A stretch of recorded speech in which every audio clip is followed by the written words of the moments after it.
The banquet was meant to celebrate Damian Kofi. Instead, he stood beside his table with a silver champagne chiller in both hands, smiling as cold foam and melting ice slid down his wife's hair, over her shoulders, and into the folds of her royal blue gown. A few people gasped. A few laughed, because they were not brave enough to do anything else. And from the front table, Damian's mother lifted her glass with the proud little smile of a woman who believed her son had finally put someone in her place. But the person everyone was waiting to see break never moved. Imani sat there, drenched in silence. She did not cry. She did not rise. She did not wipe her face. She only looked past Damian, past the people pretending not to stare, past the polished silver and white linen and expensive flowers, and fixed her eyes on the keynote speaker standing at the stage.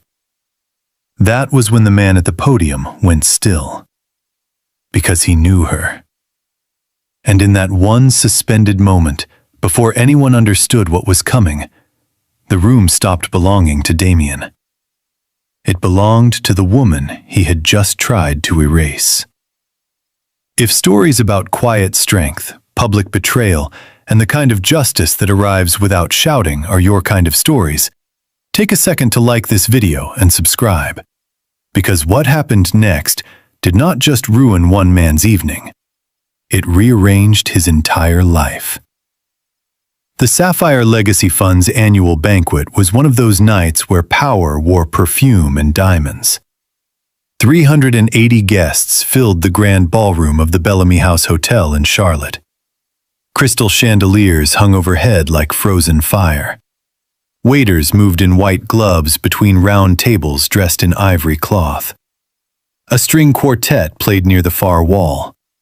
The air smelled like roses, polished wood, and money old enough to have stopped introducing itself. People had come to be seen. Developers, attorneys, charity board members, investors, church leaders, city officials, founders with fresh confidence, and older couples whose names had been attached to buildings for decades. And on every printed program in embossed gold lettering, one name sat at the center of the evening. Damian Kofi, Honoree of the Year. A rising face in commercial real estate. A charming speaker. A polished operator. A man who had learned how to look successful long before he learned how to become substantial. His mother, Beatrice Kofi, had arrived early enough to supervise the room with her eyes. She wore cream silk and judgment. She sat close to the stage with her back straight and her chin lifted, as if tonight's applause would confirm everything she had always believed about herself and her bloodline. And then there was Talia, the woman in bronze. She was seated close enough to Damian to make the arrangement rude, but not accidental. She crossed her legs toward him.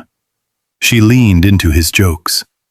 Her hand touched his wrist too often to be innocent. No one announced who she was, yet everyone at the table understood. No one said a word. Imani sat just 2 seats away from her own husband. She wore a royal blue gown with clean lines, no loud sparkle, no desperate attempt to compete with the room. Pinned near her left shoulder was a small sapphire brooch surrounded by hand-worked silver filigree. It had belonged to her grandmother, a woman who used to say that dignity was the one thing no one could take unless you handed it over yourself. Imani had worn that brooch years earlier on the night she first met Damian. Tonight she wore it again. Only this time, the room had forgotten what kind of woman wore heirlooms like armor. When Damian reached for the champagne chiller, conversation dimmed around the table. He did not give a speech. He did not warn her. He did not even look at her face. He simply stepped beside her chair, tipped the silver container, and let the icy champagne, foam, and half-melted cubes tumble over her head.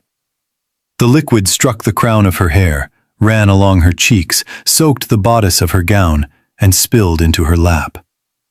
Talia covered her mouth for half a second, but her eyes were bright with delight.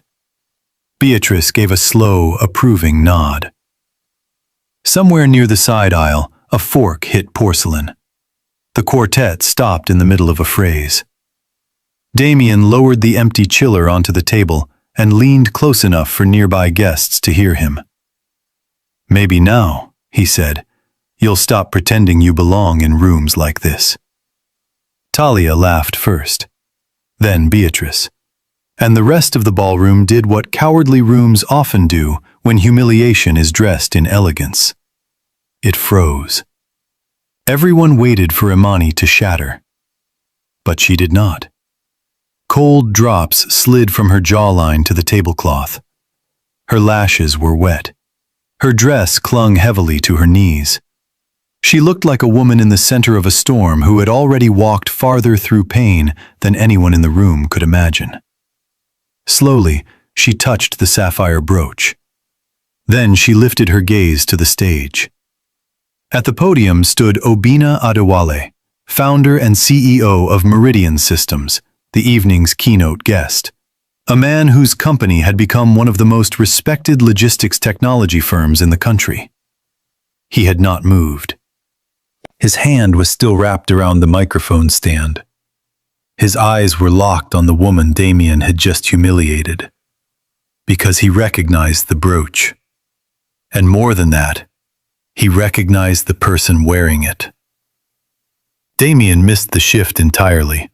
He was too busy smiling for the people around him, too busy leaning back in his chair with Talia close at his side, too busy believing he had just delivered the final blow in a marriage he had been trying to suffocate for months.